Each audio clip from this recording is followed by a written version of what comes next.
আসুন farm gate থেকে শাহবাগ আমরা ঘুরে আসি। আমি এখন ফার্ম গেট ওভারব্রিজের উপর দাঁড়িয়ে, ওই দেখেন ছোট্ট একটু মেট্রো রেল যাচ্ছে, ওই যে কোনায় মেট্রো রেল স্টেশন যাচ্ছে। এটা হচ্ছে পাশেও যে একটা ব্রিজ দেখতে পাচ্ছেন, এটা এলিভেটেড একটা ব্রিজের উপর দিয়ে অনেক বড় বড় গাড়ি যায়।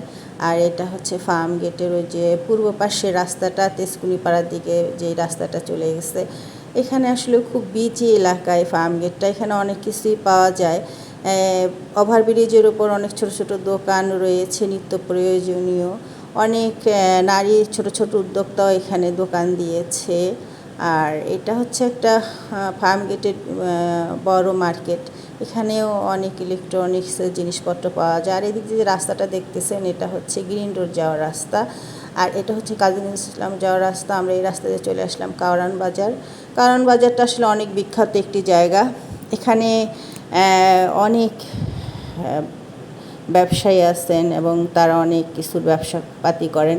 এখানে অনেক কিছু পাওয়া যায়, যদি অন্য কোথাও কোনো কিছু না পাওয়া যায়, কারওয়ান বাজার আসলে সব কিছু পাওয়া যায়। তারপরে কারওয়ান বাজার এলাকাটা মিডিয়া পাড়া নামে পরিচিত। এখানে অনেক বড় বড় মিডিয়ার অফিস রয়েছে। এখানে একটা বড় মেট্রো রেল আছে। তারপরে চলে আসলাম আমরা হচ্ছে সোনারগাঁর মোড়ে, সোনারগাঁ হোটেল মোড়ে, বা অনেকে বলে যে হচ্ছে বসুন্ধরা মোড়ও বলে। এই জায়গাটা অনেক বিখ্যাত, এখানকার ভিউটা অনেক সুন্দর আসে। এখানে সবসময় একটু ট্রাফিক জ্যাম লেগেই থাকে, কারণ চারপাশ থেকে রাস্তা তো। তারপরে চলে আসলাম আমরা এখন বাংলা মোটরে। বাংলা মোটরের এই জায়গাটাও একটু জ্যাম থাকে। দেখেন এই যে বাংলা মোটরের এই বিল্ডিংটা সবাই দেখলেই বুঝতে পারে যে খুব সুন্দর একটা মনোরম সুন্দর একটা বিল্ডিং এখানে।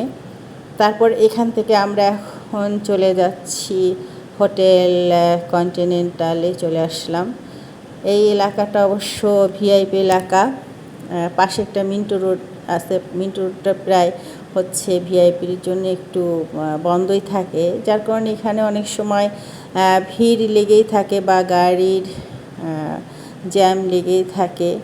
এখানের সিগন্যাল পরে একটু বেশি ভিআইপি এলাকা, তো এই জন্য ওয়ালগুলোর মধ্যে সুন্দর কারুকার্য করে অনেক কিছু ফুটিয়ে রাখা হয়েছে। তারপরে এখন সর্বশেষ চলে আসলাম এখন আমরা সেই বিখ্যাত বা ঐতিহাসিক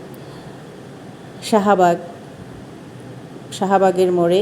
শাহবাগের মোড়ে আগে এই জায়গাটা একটু ছোট ছিল, কিন্তু আস্তে আস্তে এই শাহবাগ মোড়টা অনেক বড় হয়েছে।